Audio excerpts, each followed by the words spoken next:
Hey, what's up, everybody? Thanks for tuning in to the White Knuckle Podcast, episode number 11.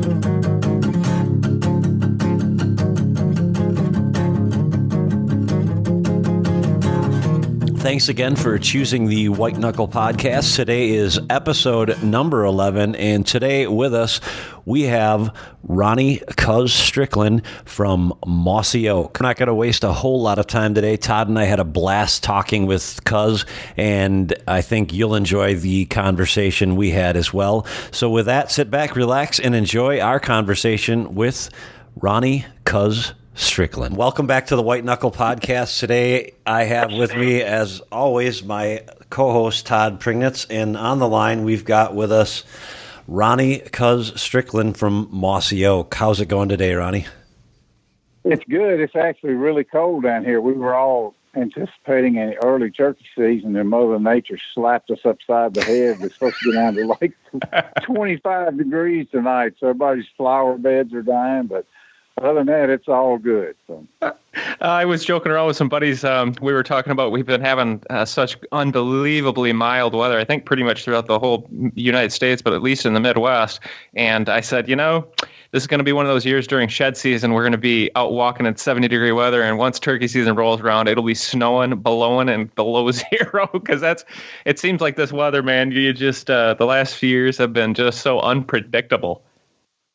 It's crazy. I was in extreme South Florida last week, got up to 81, 82 degrees, and then you drive home and this is actually the youth season here in Mississippi, and I got grandsons I was going to take, but mid-20s, that's asking a lot out of a 6 and 7-year-old. So we've got those hunts on hold right now. So now, Cuz, if you don't mind me asking, you guys are already hunting down south?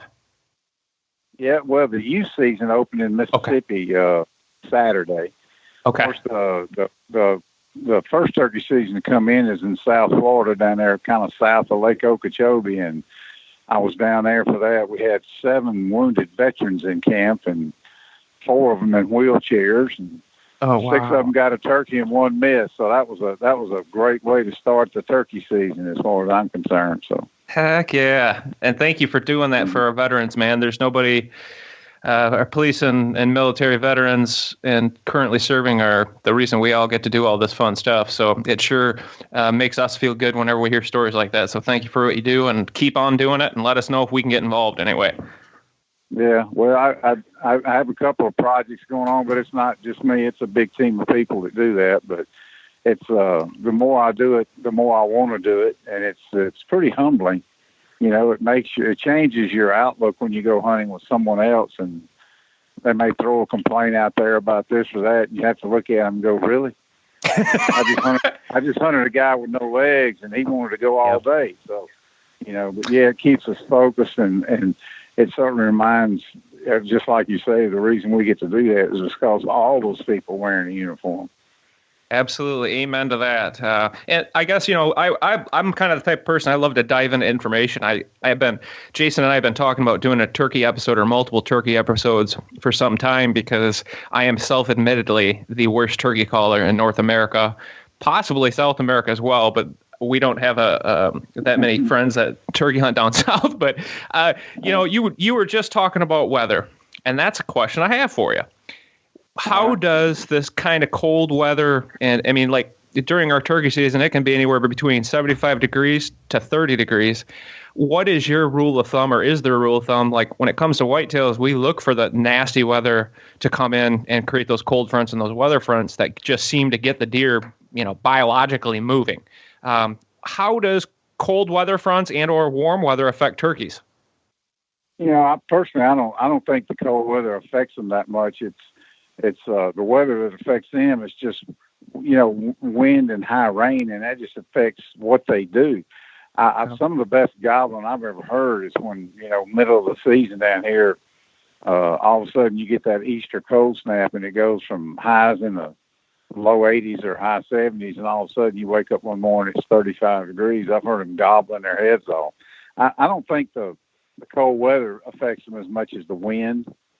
Cold wind and rain, that kind of slows everything down. They certainly don't like to be wet, because when their feathers are wet, they can't fly, and I feel like they think they've lost one of their defense mechanisms. But personally, I don't think the cold weather affects them hardly at all. Now, again, I'm no biologist. I tell everybody that right up front, but just from 45 years of chasing them, that's my opinion. No kidding. Well, this is the information and the types of guests that we want to have on our podcast are guys who, like yourself, you've got 4 lifetimes worth of turkey hunting experience compared to, a guy who's been kicked in a plastic bag pretty much by turkeys. So I love to, I know nothing, and I kind of enjoy that a little bit because, during the fall and the whitetail side of things in the business, you get so caught up in it. Sometimes, it's not as much fun. So turkey season, I like to kind of just go have fun. But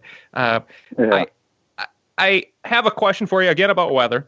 Heard several people say that when it's extremely windy, turkeys don't want to be in the timber and they want to be more out in the fields. Do you find that to be true?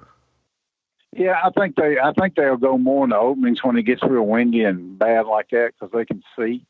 Anytime you take their hearing away, that's a defense mechanism, and I think they will go to openings when it's. Now they don't want to be in a pasture that's got 12-inch, 15-inch high grass in it, swaying back and forth. But I think they like to go somewhere when they can see when it's windy, and they're huntable when it's windy. I tell everybody. They ask me what are my, and I don't personally hunt them in the rain, but wind doesn't bother me. You just get X amount of days to go, and I just tell people if you're going on a windy day, to double everything. You stop twice as often to look and call. You call twice as loud and twice as much, because they can't hear you and you can't hear them. But I promise you, they're out there doing what turkeys do in the wind. You just got to find them. Great information, man. This is the stuff that I've been dying to know. Jason, do you have anything?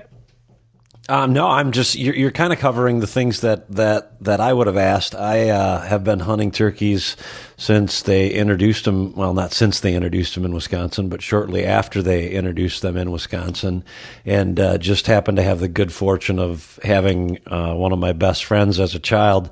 I don't know if he was the world champion, but he worked for Preston Pittman for a while, and so I learned a lot of stuff from him. But when you talk about calling, when do you call most often? When you can't see a bird, or when you have one responding to you? In other words, are you calling more when you're locating them, or are you calling more when you have located them and you're trying to interact with them? You're fixing to get into one of those topics now that's like broadheads. It's a no-win deal. I have my own theories on this, but I was at Max Prairie Wings this weekend in Stuttgart. That's where they host now the World Championship Turkey Calling Contest, and naturally everywhere we go, they want you to do a seminar, and I always touch on locating turkeys first. Now, when I'm talking about locating turkeys, I'm talking about the roost is over, it's done, they've flown down, you're out of the game. And I'm convinced, and I've been with so many great turkey hunters over the past 4 decades, but I'm convinced people walk by the majority of their huntable turkeys because they didn't know they were there. And again, I'm no biologist, but here's my theory on that. The guys that they'll tell you this is how you locate them up in the morning, up in the day. They'll blow a crow call, or they'll do an owl call or an owl hoot, or they'll move to an hawk call. And then they'll throw out a light yelp and then a little bit louder yelp. And at some point they go to their brachial call, the loudest thing they got. They end up there. Well, my theory is you should start out there because the term shock gobble is just that. It's a shock gobble. You're trying to make one respond that don't want to. And the reason you don't want to is he's been listening to those sounds all day. He's got hens around him, most likely. They're scratching in the leaves. They're purring. Crows are overhead. I mean, he's listening to that all day long. Now, if you can get him to respond to a crow call, that's good because you don't make a turkey sound. You can move and go set up where you want. I just don't think they respond as good to that as they do that loud, sharp I use a tube call to locate with, and I just cut on it. But I just do a couple of notes with it, pop, pop, pop, and I get way better response. And it is a true shot gobble. It's almost like he gobbled, and he's like, "Oh man, I didn't mean to do that." Well, once he does that, then I can be patient. Then I can move where I need. I'm sit down right here, but I know he's there. I'm not the guy to go sit out and yelp at the woods. I can't do it. I don't have that kind of patience. And there's guys that'll kill great big gobblers sitting beside a clover field all day waiting for them to come out. I can't do that. I just never have been able to do that. I want to trick him fair and square. So to answer your question, I probably call a lot more when I'm locating. Once I got him coming in, or I think he's responded to me, then I can shift gears, and kind of, as Will Primo says, take their temperature. If you hear a hen yelping real light, you can yelp, scratching the leaves. Once he's responded to you, he pretty much knows where you're at. But until he responds, I'm moving. I want to find one that has his window open, so to speak. Right. And when you say window open, what you mean is he's receptive to your calling. Yeah, I mean, to me, it's like I try to compare it to, imagine this, like when he gobbles, it's like his rubber band loosens up. He's got no tension on it. And then it starts tightening back up, tightening back up, tightening back up. And you kind of, all of a sudden he's strutting around, and they look at themselves as much as they do the hens. They think they're so handsome. And all of a sudden he looks around, and his hens have drifted way off. And he hears you. Well, then his window's open right then. When he first flies down and he's surrounded by 18 hens, his window's pretty well slammed shut. At least it is for me. So those windows of opportunity open up at different times of the day, and those are the ones that usually come in. It's almost listen to you describe how you go after your turkeys, because it's kind of like how I go after my whitetails and I'm about the most impatient person on earth as well. But this is kind of a question, and it's more of a kind of where I'm stuck. A lot of times I self-film my turkey hunt, so I'm kind of stuck to hunting, and it's 100% bow. I'm only a bow hunter, so I'm stuck to self-filming out of ground blinds most of the time, just because, running a gun with a bow and trying to film, it's almost impossible. So I try to kind of pattern my turkeys just like I would my whitetails with cameras and things, at least knowing the fields they've been feeding in, the fields they've been using, knowing from past history in the area where they generally roost at. So from my standpoint, I think a lot of guys are in my boat, especially the bow hunter guys who, you're kind of stuck in a ground blind because you got to be concealed to get your bow back and all that. What I've always run into and struggle with is I put myself in the position of knowing there's toms in my area, and you're in a ground blind on this field or whatever, and here comes the tom, and he's 100 yards away working with hens or sometimes not with hens, and it seems like they either are in the mood and they want to commit and they come charging in or coming right to your decoys, or they're just stubborn and they just do not feel comfortable coming up by that blind or by those decoys. That's where I seem to get more issues, or they always hang up at like 80 to 100 yards. They do their strutting back and forth, back and forth. You can get them to gobble like crazy, back and forth, back and forth. That's where I want to know, does a guy like Cuz Strickland, are you able to call and manipulate that turkey in just with a different type of call or series of calls? Or is it a simple situation of some places they just will not feel comfortable enough to approach those decoys? I mean, for guys nobody has a secret call, brother. I promise you. Okay. I've been with world champ. I've been with Eddie Salter and Toxey Haas and Will. Nobody's got that.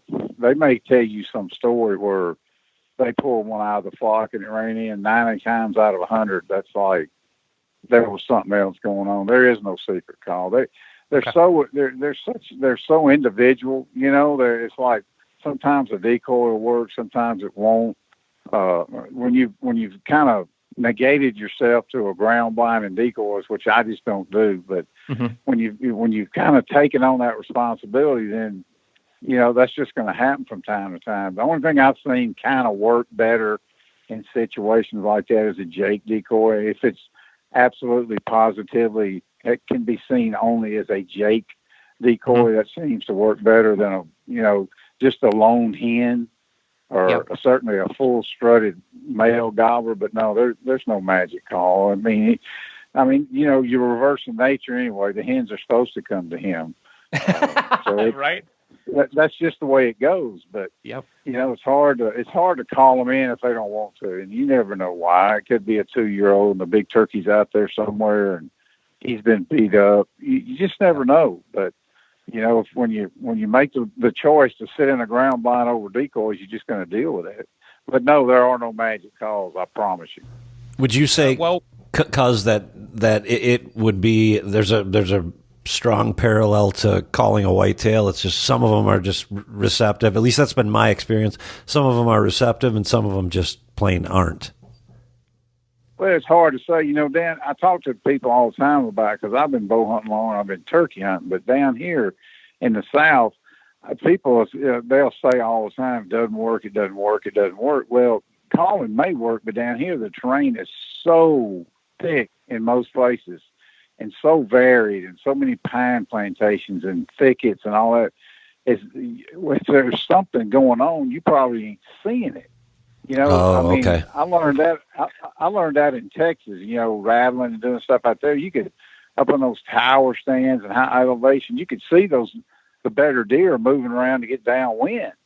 And once they get downwind, it's over. And that probably happens a lot down here. But, comparing that to turkeys, way easier to deal with turkeys than it is whitetails down here. These are, until I went to Wisconsin and hunted public land 4 weeks, I thought these were the toughest deer in the world, and they're still tough. But the Wisconsin public land, it kind of made me humble. But, turkeys are generally much easier.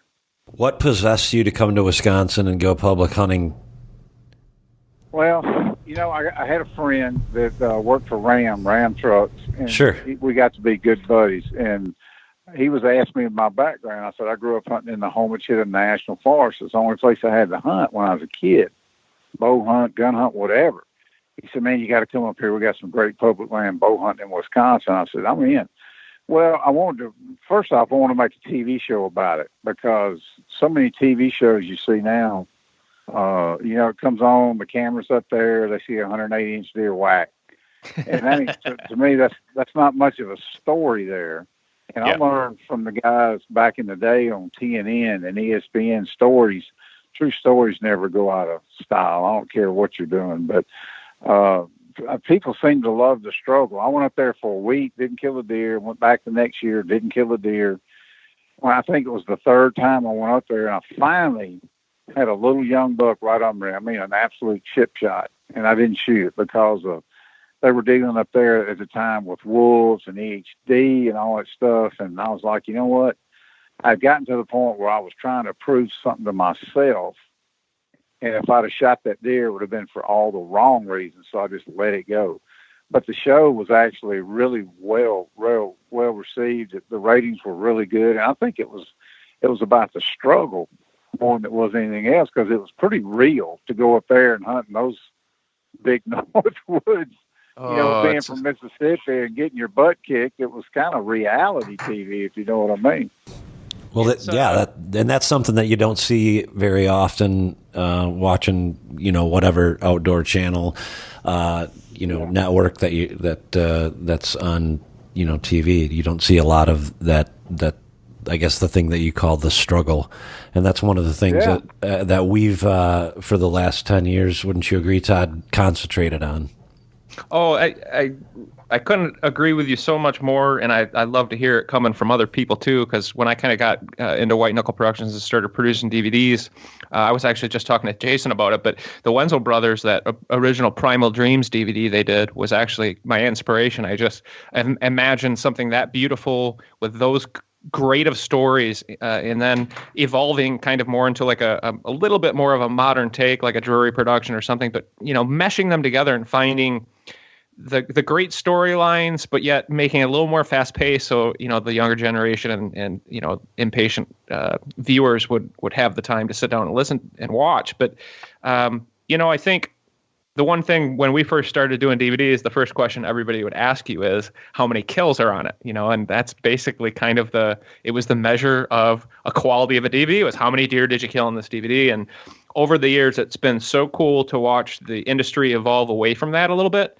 There's, still a lot of TV shows and stuff that focus on, having 3 kills per episode and that kind of thing. But, what we always found was the stories that we told that were the hardest stories to tell about, hitting a deer and losing it, or not getting a buck at all, or missing one, or, the heartbreaking stuff that happens along the way. That always seemed to strike a chord with our audience far more than, shooting a Boone and Crockett in Iowa. It's just, those are the types of things I think that you've watched television in general evolve. Look what they're playing on the Discovery Channel. You're not tuning in to watch professional Alaskan hunters and fishermen. You're turning in to watch real Alaskan people almost die every week, pretty much. And that's what we want to watch.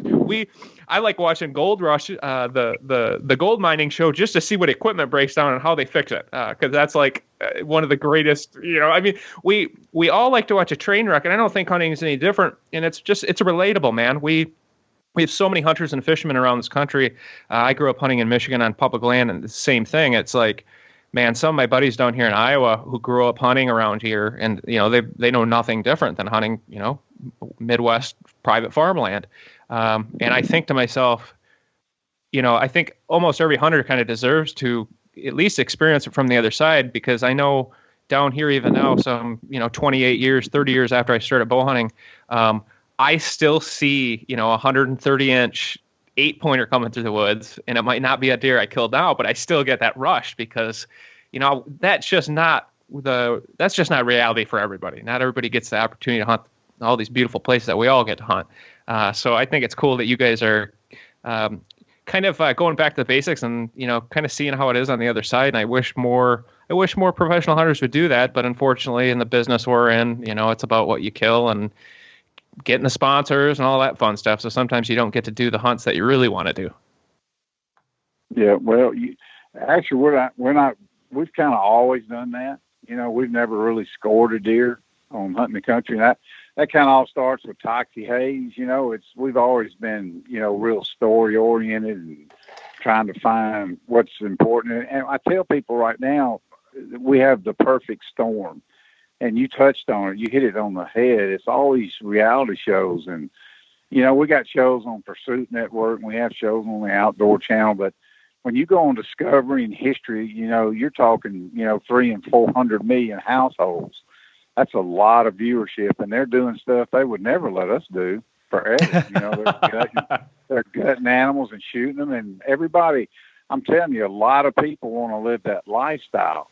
But it isn't like golf. You can't go down to the country club and get a lesson for 30 minutes for $30. You kind of got to have somebody grab you by the hand and show you how to do this. That's the last thing I say in a seminar. What I'm doing, deer, turkey, whatever, is like, look, if every guy that hunts would grab somebody that wants to do it, that's never done it, and just have him there for or her. And teach them, get them a hunting license, and kind of introduce them. 1 year, we double our numbers. Boom! It just That's happens awesome. Just like that. So it's a big deal. And right now is the perfect storm. And it's I'm always worried when we're producing TV shows down here at Mossy Oak. I always think about the guy that works down there in the gravel yard or at the lumber yard or drives a truck. Is like, because you know what, he ain't ever going to see a 150-inch deer, and I don't care. I want him to feel good about what he does, because I don't care if you chase him with a bow or a gun or a rock. If you buy a license and you do it legally, we're brothers. We're on the same team. So, amen. I always encourage people to look. Just make it interesting. It doesn't have to be a giant deer in Iowa. We all know there's giants in Iowa. This past season, I went to North Dakota and did another week on public land. Ended up being one of the coolest hunts I ever did. I found just a honey hole. Saw lots of medium-sized bucks and small bucks. And on the last day, I shot a doe that weighed 166 pounds. And I promise you, when that show airs, the ratings will be huge, because I did it all packing in, had to pack the deer out. And I'm old. But I'm like, here, you want a great place to go do it on public land, go do it. We need to be way more inclusive. And sometimes that giant deer on TV is anything but inclusive. And I don't mean that in a negative way, but it just is what it is. I like that. I think you hit the nail on the head, and I think, to put it in my words to our team not that long ago, it's not about the quality of the animal, but the quality of the experience. And the quality of the experience really can be identically different for two different kinds of people. And I think it's just for every one of us, you just have to remember when you go out there, it's about having fun and it's about the experience. And and that's what makes what you just described, going to North Dakota, a very engaging show. Yeah, it's going to air in July, and I'm telling you, it's Gene Winslow said something. I don't know if he said it in your podcast. I only got into it just a little bit, but I quote him so much, it's crazy. But one time he said, and they got it. They got it way back then, and those guys chased nothing but big deer, but they were the most inclusive people I've ever been around. And he said, it's not what you hunt, where you hunt, or when you hunt it, it's why you hunt. And I'm always interested in why somebody hunts, and that's the $1 million question there. You know what? Right next to me on my right hand, I have my pen in my hand, and it says, the how, the where, the when, and the what isn't near as important as the why. And that's from my podcast that I just recently did with them. And it really did strike me because, we get caught up on, in so many things in this industry. And sometimes we forget the true why. And that's just spot on. Gene's a smart guy, and that's not to say, nobody else is, but there's a lot of truth in that statement. Yeah, there's a big difference in being. There's a big difference in intelligence and wisdom, and they have a lot of wisdom. And I'm old, and now I can kind of say what I want, But it's what I want. And I heard you guys talking about this, like, I could sleep like a rock the night of Christmas Eve, but the night before deer season, I was pacing, and it was just and I so want my grandsons to feel like that. Yep. That's why I had all girls and they hunted some, and we've had a blast. But I wanted those grandsons, like I wouldn't let them. I made them kill their first deer with a crossbow. They were too little to use a compound bow, but when I took him with a crossbow, the first one he killed one when he's 5. A little doe, 80-pound doe, but we got to talk about fletchings and broadheads and wait until it was time and how to follow a blood trail and all that kind of stuff. I want them to be as excited about it as I am. That may be asking too much in this day and time with smartphones and Xboxes and all that kind of stuff, but that's a battle I'm willing to fight, to see if I can get them through it. I always wondered, I grew up in a family, my dad used to deer hunt, which meant he would go out 2 or 3 times with his buddies. And I remember the first time he ever killed deer, it took him like 10 years or something. Sorry, Dad, if you're listening. And he killed a spike horn. And it was like, I'm telling you, it was like the whole family, all the friends came out to see this deer. And it was just, this is going back in probably the 80s. But it took him years to kill that one deer. And it was like, I still remember, like, oh my gosh, he got a deer. It was so cool. I looked at the picture over and over. I was amazed by this animal. And I think part of the reason why I got into it so hardcore was because my dad really wasn't that serious. And I just, for whatever reason, I got hooked and I couldn't get enough of it. I always wonder what it would be like to be born like, I forget Don Kiskey's son's name, but like to be born in the Kiskey family or born in the Drury family, where it's just, at these people or your family are at the top end of whitetail hunting or at the top end of this game. I wonder if you could be as into it. Is that a bad thing? And the other thing is, I've seen some of my friends who are unbelievable whitetail guys. Some of these guys in the industry have some beautiful farms and they have families. And just some of their family, like it's almost just routine for them to see, these big world-class deer. And it's almost like you just lose a little bit that excitement. How do you handle that? Or like going forward, I'm a little cautious someday when my wife and I have children. are my boys going to be doomed to hate hunting because their dad is so into it? I've always been curious about that. It's a tough call. I'll tell you a quick story and what kind of shaped me and the reason I want to be like that. I killed a really, really, really big deer, 1981. Wasn't all this hoopla going on in 1981. That's a long time ago. And this deer was a giant. I mean, and I didn't know what Boone and Crockett's scoring was, but it scored 209 and 6/8. It had holy cow, double drop tines, double brow tines, 26 inches wide. It's a monster, a beast. 1981. I shot him with a 30-30 with open sights at about 25 yards in a thicket. Didn't know he was that big till I got down on him. And except for one part of that story, it ended up being one of the worst things that ever happened to me. I was working at a sporting goods store at the time. Nobody knew who I was. They'd heard about the deer, and they would come in. Did you hear about that? Yeah, I heard about that big buck. Oh, that guy killed it at night. Or he was poaching on my grandpa's. But it was just one jealous, negative thing after another, and ended up being like a negative thing. I was like, golly, man, if people are that much into antlers, it drove me nuts. And so I've always been real careful not to let the size of those antlers be what I judge the hunt by. I've had way greater hunts than that, that ended up with a doe or a 15-inch 8-point or something that I killed in the Homochitto National Forrest on public land. So I've just always been careful not to let that, that glitz and glamour stuff, although I've never been a big deer guy, I don't let it affect me much. It hadn't affected many people down here at all. They get it. I always say, look, try to kill an old deer. Doesn't matter what the score was, but now, like right now is a good time to get everybody thinking to that level, because if you watch too much television, and we produce a lot, but if you watch too much big deer television, what it does is it knocks the fire out of that guy, and he says, you know what? I'm going fishing. I'm going to go play 18 holes of golf. I'll never kill a deer that big. So to just to promote that, to me personally, is a mistake.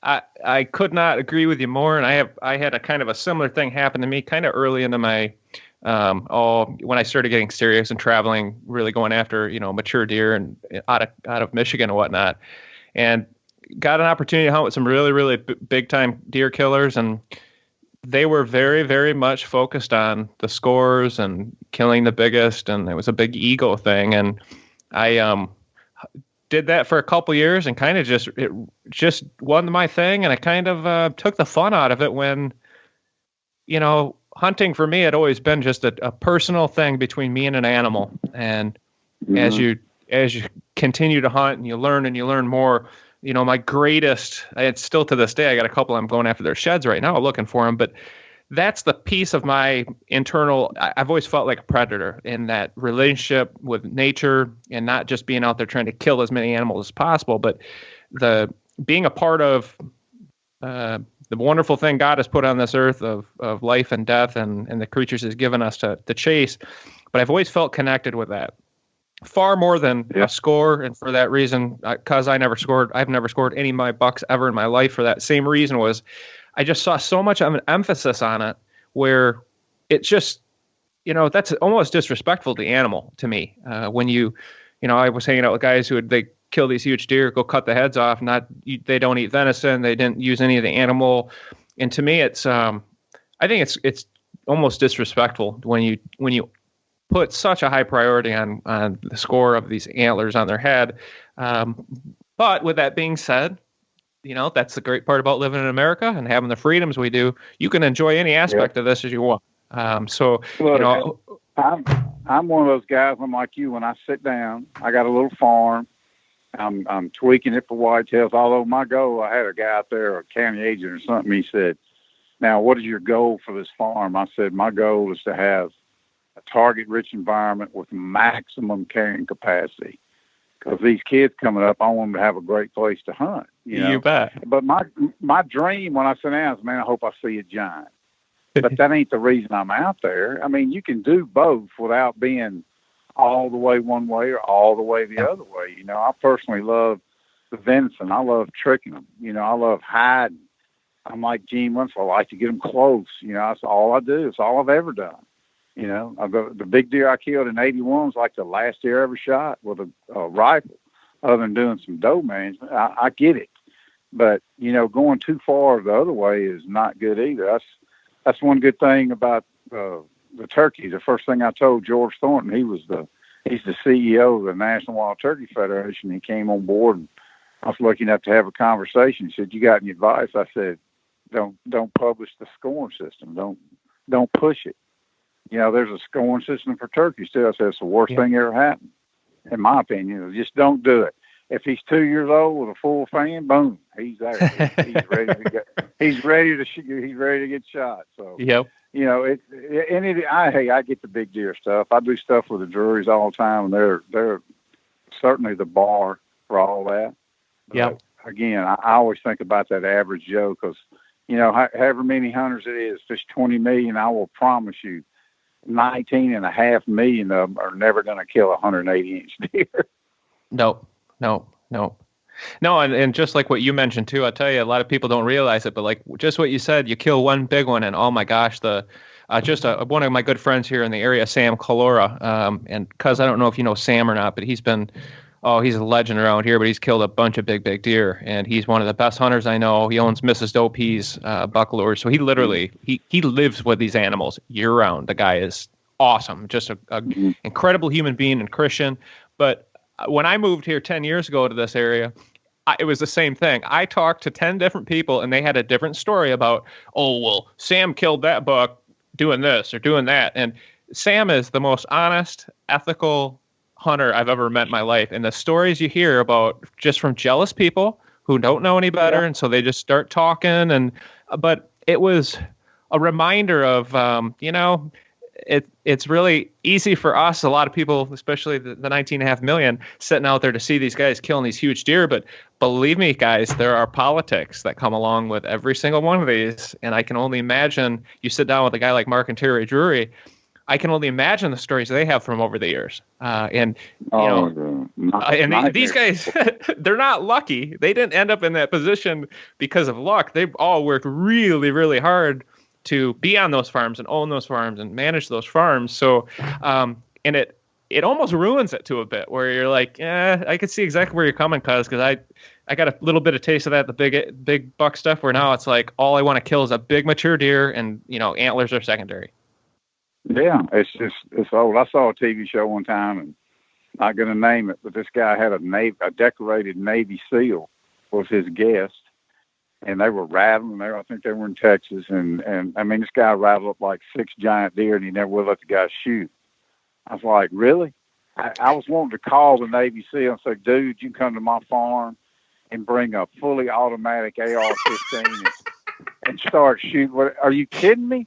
He wouldn't let the guy shoot, and he was a decorated Navy SEAL. But, I mean, some people take the deer management thing too far. I think it should be herd management, not antler management. But again, that's just me. And I found running in circles with a lot of bow hunters, most of those guys get it because bow hunters get beat up, just out of range and all that. That's kind of another level. So it's never been that big of a deal to me. I just always kind of preach, hey, it's more than the antlers. So amen to that.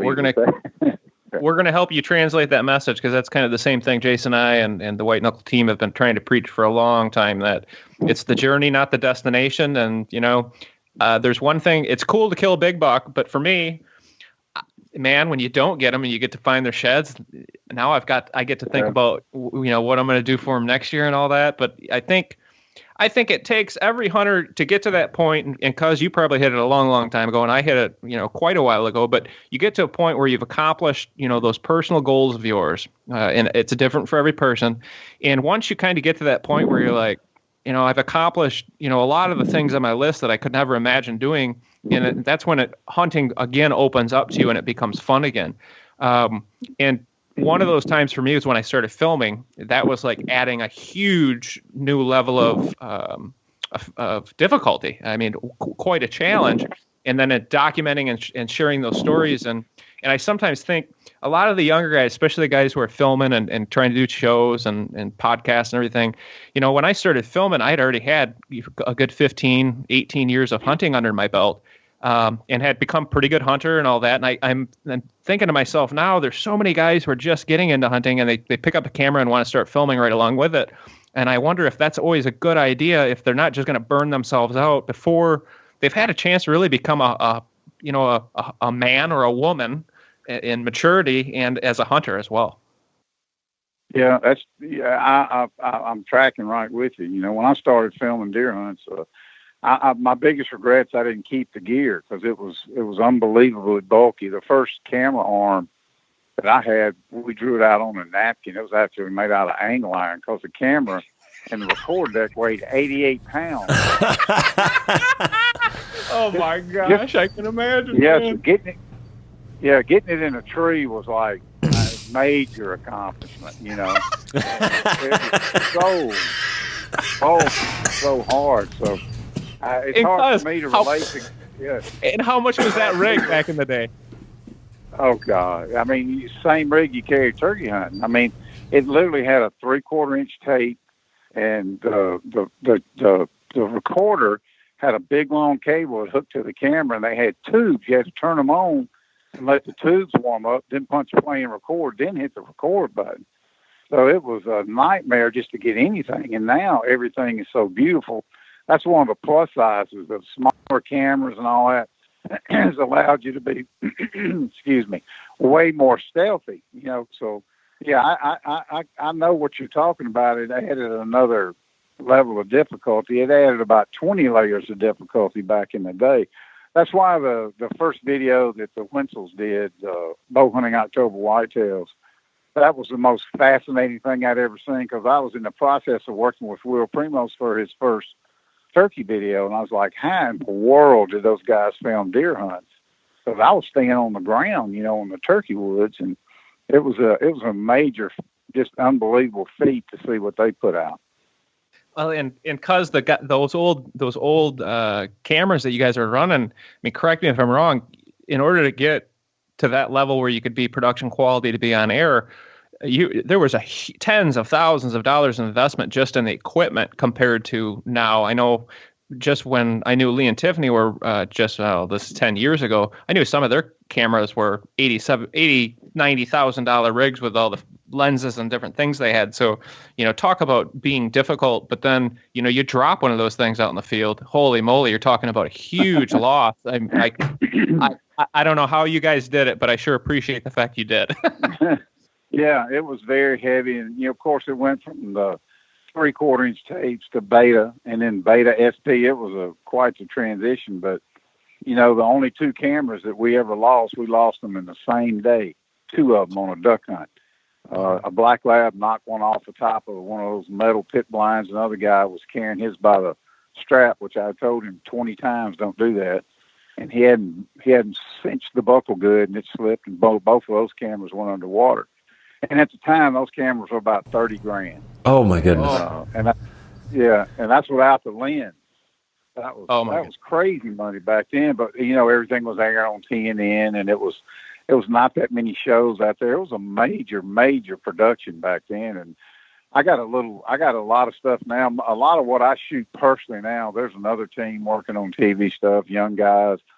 About 90% of what I shoot, I don't shoot much anymore. It's all for social media. I have like a YouTube channel I'm fixing to launch, and the camera I use for that is like $300, and it shoots in 2K on a SD card, and it's like, yep.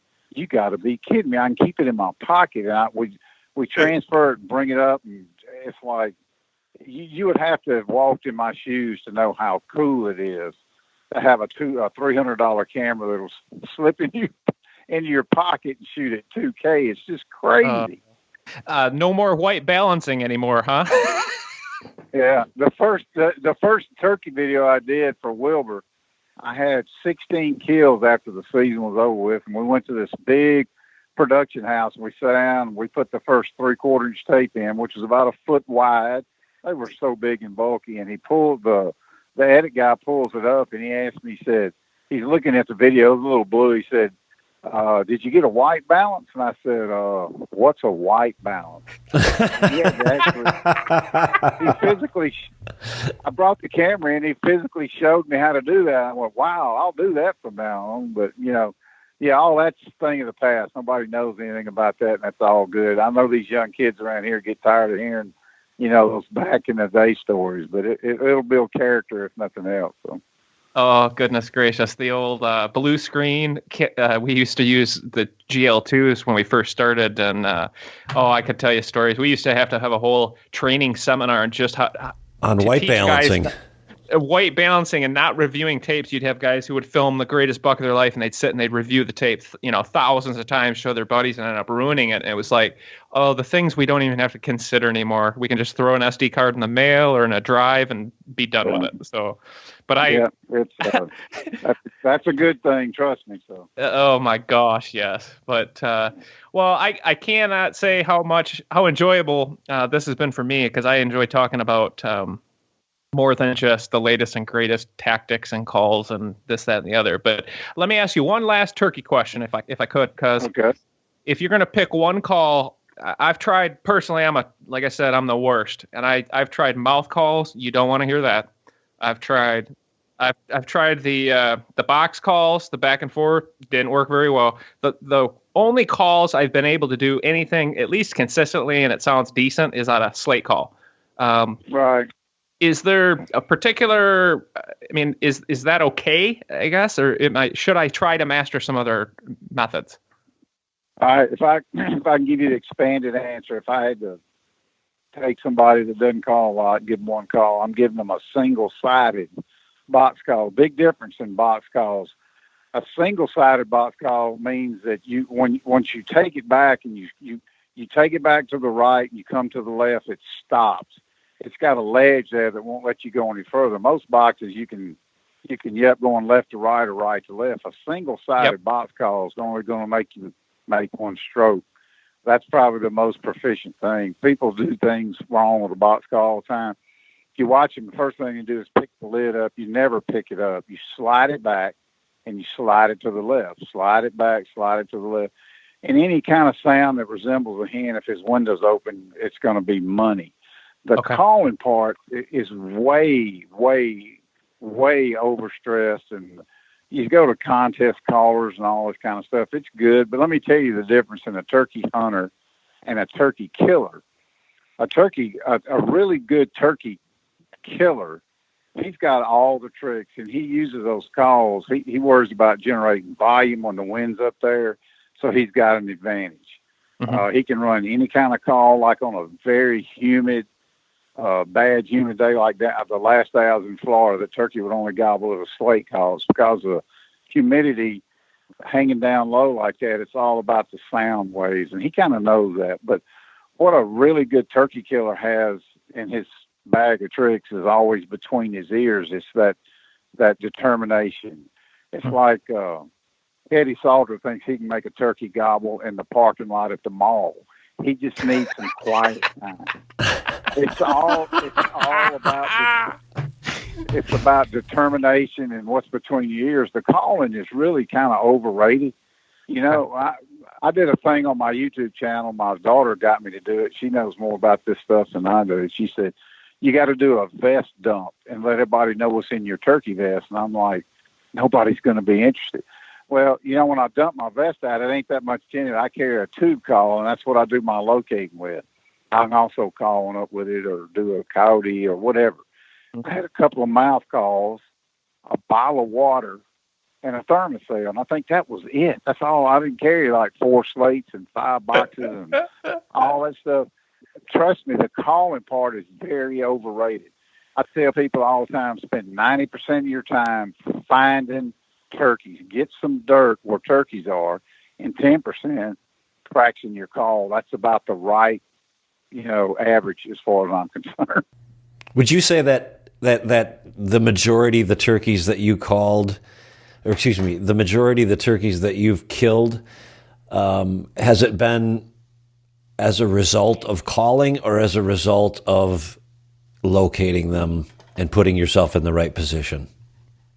That's a great question. I tell people all the time, the first year I did this for Primos, I kept a log, and it wasn't like I was trying to document this great turkey journey. I was keeping my gas mileage because he was tight. He wouldn't want to pay you back. But anyway, I would write down what happened on that trip.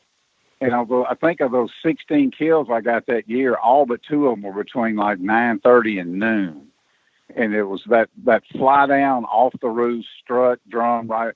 It just hardly ever happens to me. And I don't know if that's because I always have a person or 2 in tow, I'm guiding or whatever it is. But I'd say, 8 out of 10 I located them, up in the mid-morning because the odds are stacked against you so bad if they're roosted together and they fly down and you're being a good woodsman and not bumping them.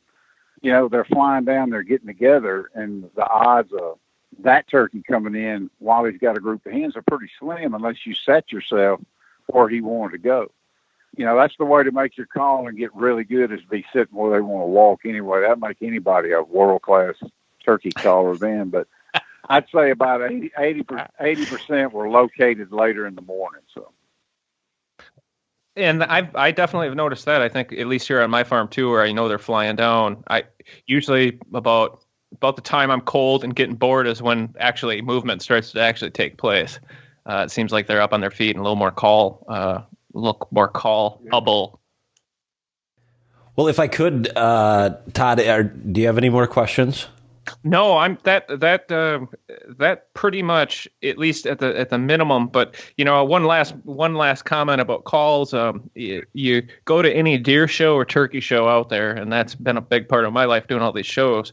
And I think part of the reason why people are so into calls is because so many people sell calls. There's a lot of money out there and a lot of business. And I'll tell you, if you're not into turkey hunting, and I'm not, I just kind of have immersed myself the last few years. There's guys who spend stupid money on these calls and making them, and they're into it. And I think they enjoy that aspect of turkey hunting as much as actually going out and shooting the bird is just playing with the calls. It's kind of like a duck hunter and their dog. Whether they actually go duck hunting, who knows? But they sure love playing with the dog. But it definitely is always something people are talking about constantly. So that's something I definitely learned this morning is that calling is overrated. And boy, that's very similar to whitetails, really. If you look down the line.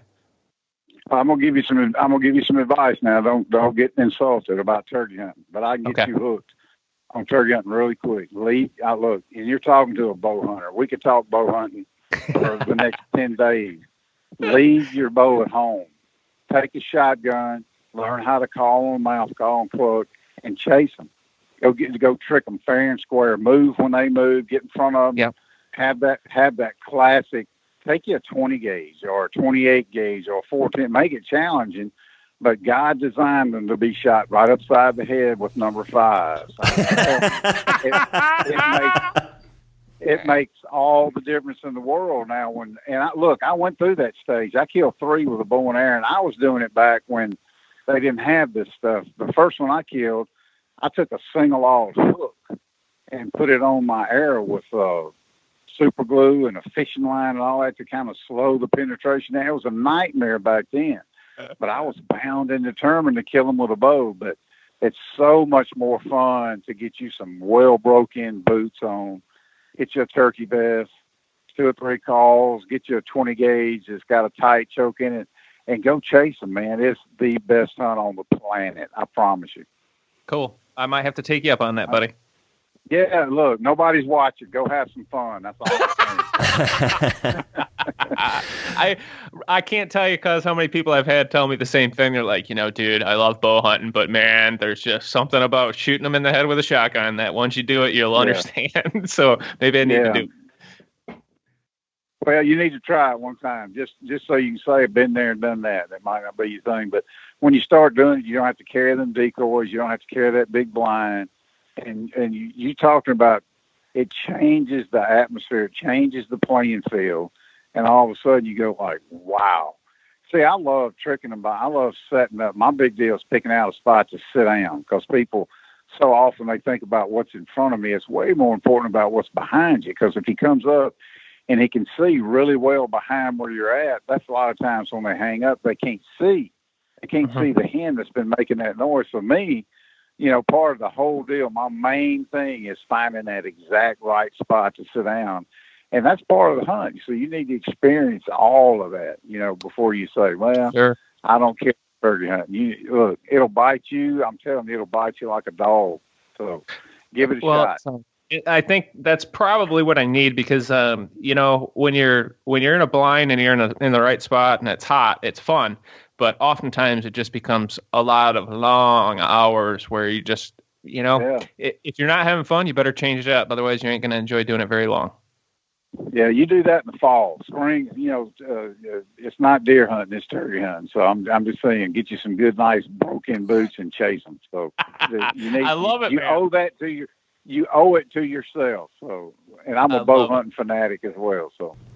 Hey, before we let you go, cuz you guys started talking earlier about armed forces and law enforcement and stuff like that. I recently read an article, and I can't remember where it was, but you're involved with a new group that's relatively new. Can you tell us a little bit about that? Yeah, it's something Toxey and I went to Toxey with it. And we've done so much for veterans, and there's just literally thousands of groups out there, wounded warrior type groups that are doing stuff for military. God bless them all. And I told you I just got off a military hunt, but not a lot out there for law enforcement. So we started this thing, and I'll explain it to you. We're just the marketing arm, but it's called SOLE, SOLE, which is an acronym for Sportsmen Organized for Law Enforcement. And we're raising money for 3 groups that are already out there, and they've been out there, and they help law enforcement. Those 3 groups are COPS, which is Concern of Police Survivors, which is kind of self-explanatory. When somebody gets killed in the line of duty, they step in, get with the family. They do lots of things. The second group is called Below 100. And this is a group that goes in. These are all law enforcement guys that go to small towns and give free training to police and sheriffs and game wardens on defensive driving and how to do this. And they're trying to get the vehicle deaths below 100. And the third group is called Spirit of Blue, and they buy equipment. They raise money to buy equipment for police departments who can't afford it. And the number one request they get is for tourniquets, if you can believe that or not. Unbelievable. Second is body armor. It is unbelievable. So anyway, we've the paint's still wet on this deal, but anyway, we set it up through a group near here, Tupelo, Mississippi. It's called the Create Foundation. All the money goes to the Create Foundation. Once a quarter, they take it and split it between these 3 groups evenly. And any funds or fees, Mossy Oak pays it. So 100% of the money goes to those 3 groups right there. No questions answered, asked. We don't even see the money. And I raised, just since we started, our great governor, Phil Bryant of Mississippi, who's also an ex-law enforcement guy, he was our first guy to make a donation. He wrote me a personal check for $1,000, and he's also going to be our honorary chairman. And I raised $7,500 at the NWTF convention. We auctioned off the hunt with the guys at Cypress Roost Outfitters, and a couple from Virginia bought that hunt for $7,500. So we've raised about $10,000 in 90 days, and it's just getting started. But, if nothing else, it's like we're getting some acknowledgement for those 3 groups who are already doing great things, and we're just kind of trying to help them out. But we have a website up. It's called SOLESoulamerica.org, and they can go to that and kind of see what it's all about, make a donation or whatever. And we've got a giant fundraiser plan for June down here on the new Mossy Oak golf course. We've targeted to raise $50,000 at that. So it's a good cause. And, man, the hunting industry's got the most patriotic, red-blooded American souls in the world. And I feel like once they see this, that they'll get involved and help us raise some money for law enforcement. So you channel it through the Create Foundation, which I'm assuming has already got their 501, whatever the number is. 50132. Okay, so and then they just go ahead and donate it to one of the three foundations. And is that specifically in the South, or does that go all over the United States? That's nationwide. Okay. You know, I've been handing out cards and doing this, and 80% of the calls I get are from standing law enforcement people, and I tell them all the time, God bless you, but I don't want your money. We're trying to raise money for you. But yes, it's going to be on a national level. The governor's going to help me with that. And Good. Once a quarter they take whatever's in there, and they take a third here, a third there, and a third there, and it all goes to those three groups who are. I've looked long and hard, and those three groups are the ones I picked because I think they're just doing wonderful things. So all the money goes to those three groups through the Create Foundation. Well, that's great. I'm glad that you're involved in that. Go ahead, Todd. Well, I really appreciate the fact that you guys are donating everything, because what a lot of people don't realize, some of these foundations, their overhead is so high that there's actually a very small percentage of the actual profits that make it to the veterans or police officers or the foundations that actually need the money. So I absolutely applaud that you guys are donating everything to these organizations that already have the overhead set up. They already have the business structure set up. So there's no waste. It's going directly to the people who need it. And that just shows your true colors, and that it's not a screen for taking fancy vacations and huge corporate gatherings and get-togethers and things, and I think that's the only thing that always is kind of like that in the back of your mind. You're wondering. So I appreciate what you guys are doing, and when it comes to military, police, just like what you said, our industry is absolutely the best. And I think a lot of it's because so many military and police are big hunters and fishermen, and you meet and encounter so many of them throughout these different trade shows and everything else we do. And man, you meet some of those veterans and those guys who have been out there doing this, and the sacrifices they make and the humility that they bring, and it just makes you a better person even hearing their story. Anything that we can do, if you want to put me on the list for a donated turkey hunt on the farm where the previous world record came from, put it on there, because I'd love to donate something like that. Well, that's great. Anything you can do to promote it, just, anytime you think about it, throw that website up there, soulamerica.org, and explain to people what it is. And this is one of those things you can feel good about. So it's Soul, SOLE, America.org. That's the website. We're working on a Facebook. Right now, there's like no employees other than me. And, sure. The guy for Spirit of the Blue, who is an IT whiz, he's helped me with the website. And so we're like I say, the paint's still wet on this deal, but we've already raised about $10,000, and that goes a long way with those people. So, it's a good cause, and you guys are kind of now in on the ground floor. So, I appreciate it. What I was going to say, Cuz, is make sure between myself and Jason specifically probably, make sure you're sharing your Facebook stuff on our White Knuckle Facebook page or through Jason's, just so that we can share it on all of our various pages, because that's the type of organization we want to get behind. And if there's anything we can do from Wicked Tree Gear to donate some equipment, or like myself, I'd be more than happy to donate a turkey hunt with everything that comes with it. Hopefully a guy that knows how to call turkeys would be great too. But we simply can't do enough. Just a quick story. A good friend of mine, we call him Eddie, is retired from 24 years in special ops. And I actually met him at the same trade show 5 or 6 years ago that I met the Wenzel brothers.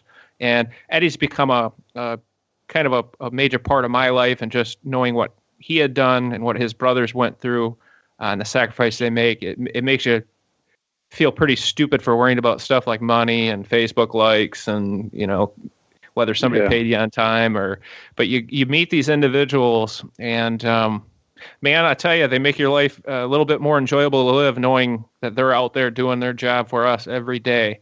And you can't help but feel proud to be an American. I'll tell you, it's we live in the greatest country in the world. And I just hope that more and more of our younger people appreciate what all these guys and girls have been doing for all these years to allow us to be here talking right now.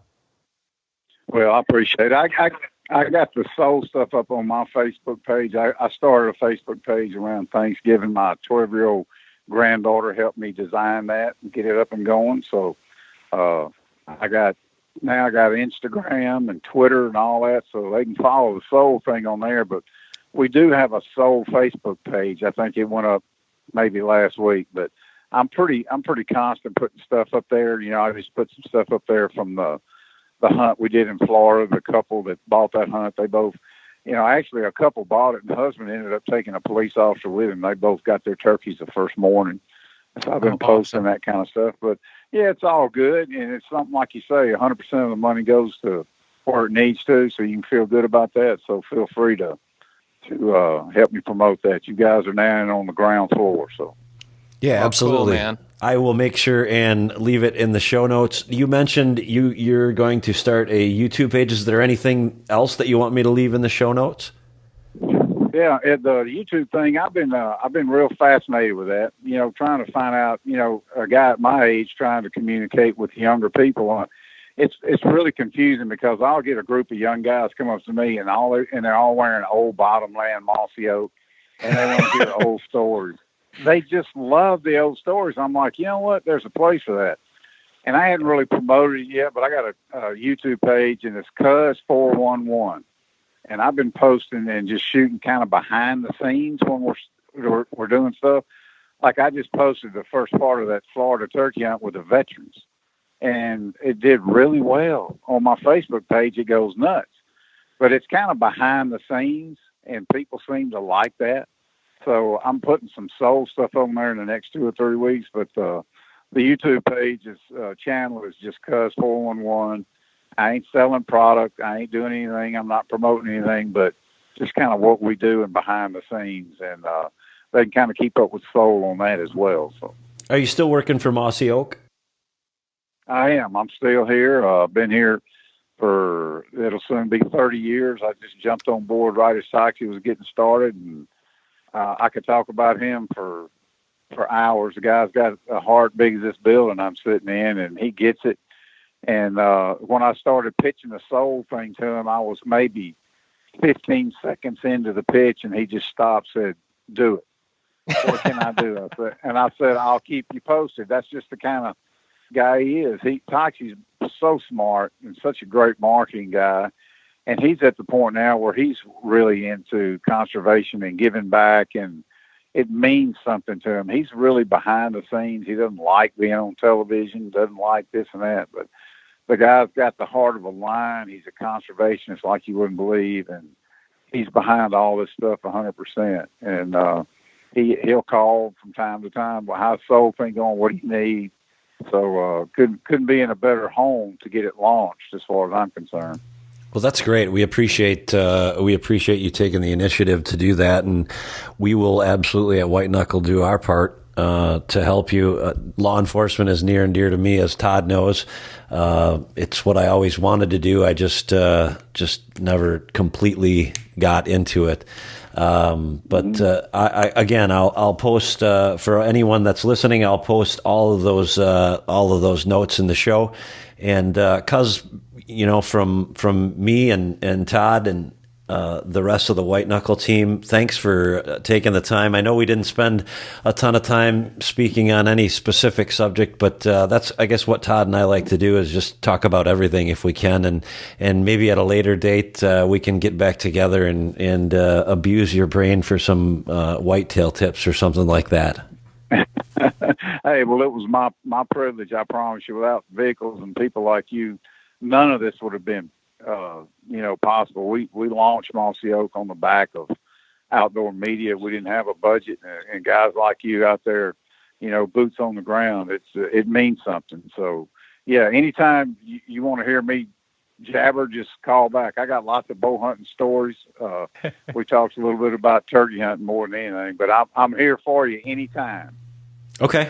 Absolutely. Well, thank you so much, Cuz. It's been an absolute pleasure, and I can only imagine the different topics we could get into in future shows. But let's plan on doing one a couple times a year at least, because I'd like to hear what you guys are doing for our veterans and for police officers, and what we can do to get involved, and if nothing else, just help you promote what you guys got going on, because it's a very something that's very near and dear to the White Knuckle team. Well, I'm all in. You have the bat phone, so shoot me a text. I'm all in. We won't leave the we won't leave the bat phone in the notes, but we do have your number, and I will save it and definitely get back in touch with you at a later date. But as I said, thanks so much for taking the time. And in the perfect world, we'd have you and the Wenzel brothers on. That'd be an awesome show. That might have to be a 2-hour show, but we'll see what happens in the future. But thanks for taking the time today. Thank you. I'm here for you. You guys have a great spring. All right. You too, buddy. Good luck turkey hunting out there, cuz. Thank you now. I'll talk to you later. Bye now. All right. Bye-bye. Well, there you have it. Todd and I's conversation with Cuz Strickland. It was lots of fun to do, and it was a very interesting conversation that, again, took many turns that we probably didn't expect. But stay tuned for that possible epic show with the Wenzel brothers and Ronnie Cuz Strickland and Lord knows who else. Again, we sincerely hope you enjoyed the show. If you have any comments, would you please leave your comments on Facebook, or please leave us a review on iTunes. If you're an iTunes listener, grab your iPhone or device and go to the iTunes store and search for the White Knuckle Podcast. This will help you to download the podcast app produced by Apple, and then subscribe to the show if you haven't done so already within that app. And every time we produce a show, you'll get it downloaded right to your device. And again, I just want to stress, please do a review. There's 3 on there. After today, I expect to see a whole bunch of reviews. I know a ton of you are listening to this show, and we need your help. Please give us a review. For Android listeners, download the Stitcher radio app. It's free. You'll get the same thing. Every time we do a episode, you'll get notified, and it'll be right there. Also, on Stitcher, do a review. I know tons of you are listening to it on Stitcher because I can see through our analytics. So please, I think you're getting the point. Do the reviews. Thanks again for all of your support, and hopefully we're giving you what you want to hear. Hopefully you're starting to get the theme of our show, and you're starting to understand that one of the things that White Knuckle Productions is about is bringing you an authentic show that is based in truth and not some inflated view of what you may or may not see on a TV show. And that's not to say that TV shows are depicting something that's completely unreal. We just want you to understand that we're bringing you a show about real guys and gals that are doing real things just like you are every day, that have everyday jobs and are just out there living our passion, trying to kill big whitetails. And maybe more important than all that is what we talked about today and what we'll continue to talk about in the future, and that is your why. You know, Gene Wenzel said it on his show, and Cuz Strickland brought it up again. The why is way more important than the how, the where, the when. So please don't forget that. You know, there's a lot to be learned from guests like we had today. They're great hunters. They're great stewards for this sport that we all love. But more important than any of that, they get it. They've been through it. They understand it. And they get it. They get the reason that they're out there. They get their own why. And I think for each of us individually, it's different, but the main theme is that you remember why it is that you're out there. With that, I'm going to leave you with my final thought for the week. My final thought for the week is from Psalms 46, verse 1. God is our refuge and strength, an ever-present help in trouble. Chew on that for a while. That pretty well closes out our show for the week. Again, thank you for tuning in and listening. We appreciate each and every one of you. Again, please go ahead and do a review. It would greatly help us. Well, I think that's enough. With that, I'll go ahead and end it for the week and say, go out there and be awesome. Have a great rest of your week.